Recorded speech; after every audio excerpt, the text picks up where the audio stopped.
Hello everyone. I'm here with another episode of Bible Q&A. Today we're discussing why did Jesus and his disciples defy traditions? To answer this question, let's review why traditions were set up in the first place. When God was speaking directly to people like Enoch and Noah, there wasn't any need for rituals because God could just tell them whatever they needed to know. For example, God didn't need to set up a religion for Moses to know who he was. He just used a burning bush in Exodus chapter 3 to get his attention, and then told him who he was and what he wanted to do.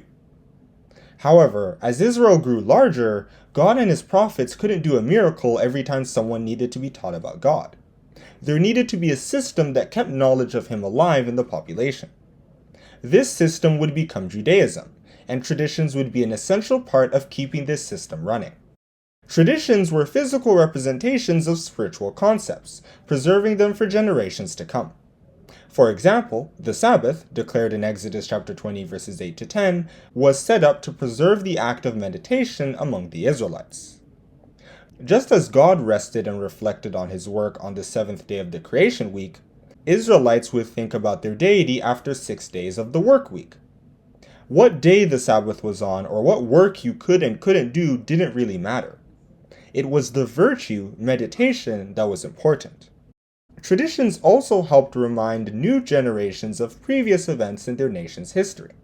For example, in Joshua chapter 4 verses 1 to 7, Joshua ordered 12 stones to be taken out of the Jordan River to create a monument that would remind Israelite children of the time the nation walked to their new land. They would ask their parents why the stones were put there, and their parents would retell the story, helping to preserve the society's memory of the event. Thus, if any customs didn't help the Israelites do these two things, connect them to the spirit world and connect them to their past, both of which are normally inaccessible, then they weren't very useful, and they could be ignored. So was that why Jesus broke them so much? Well, let's look at one of the most famous examples of Jesus breaking a tradition. In Mark chapter 3 verses 1 to 6, Christ healed a man with a withered hand on the Sabbath, and the Pharisees started plotting to kill him. Would the extreme adherence to the Sabbath here fulfill one of these two conditions? Well, if the Sabbath was set up to remind people of the creation, what better way to remember God's power over life than to bring someone closer to the perfection of Eden? Also, if the goal of the Sabbath was to keep Jehovah on people's minds, a literal miracle would have been a pretty good way of doing so. Now, let's look at another custom, hand washing. The Pharisees asked Jesus, "Why do thy disciples transgress the tradition of the elders? For they wash not their hands when they eat bread." Matthew chapter 15 verse 2. Why wouldn't Christ get his disciples to do that? Well, let's go back to the criteria we talked about earlier. What historical event was hand washing set up to represent? None, because the Mosaic law never required it to begin with. This custom was part of the oral Torah, which started to develop around the time of the exile. Thus, the Pharisees didn't have much biblical evidence to back their annoyance at Jesus' actions. Also, what spiritual concept would hand washing try to represent? Perhaps spiritual cleanliness or holiness, which several biblical verses encourage. As St. Peter said, "But as he which hath called you is holy, so be ye holy in all manner of conversation, because it is written, Be ye holy, for I am holy." 1 Peter chapter 1 verses 15 to 16.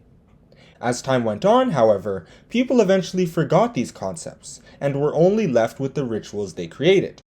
The religious authorities only benefited from this situation. If traditions were only physical, they could continue to exploit the people and teach them lies while still seeming holy in the eyes of the public.